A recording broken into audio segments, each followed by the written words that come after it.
بسم الله الرحمن الرحيم إنا أرسلنا نوحا إلى قومه أن أنذر قومك من قبل أن يأتيهم عذاب أليم قال يا قوم إني لكم نذير مبين أن اعبدوا الله واتقوه وأطيعون يغفر لكم من ذنوبكم ويؤخركم إلى أجل مسمى إن أجل الله إذا جاء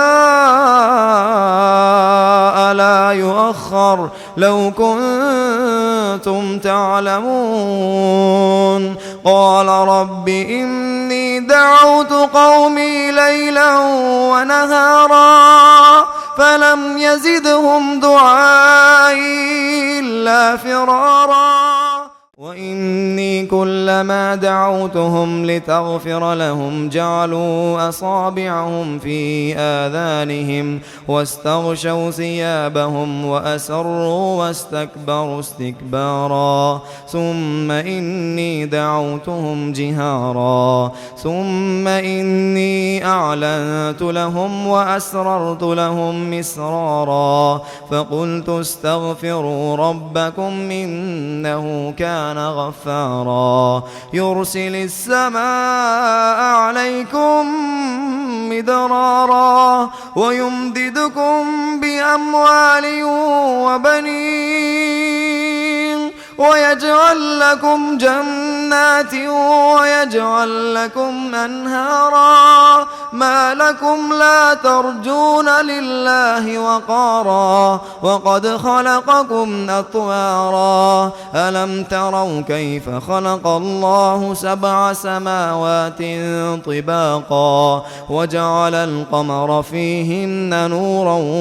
وجعل الشمس سراجا والله أنبتكم من الأرض نباتا ثم يعيدكم فيها ويخرجكم إخراجا والله جعل لكم الأرض بساطا لتسلكوا منها سبلا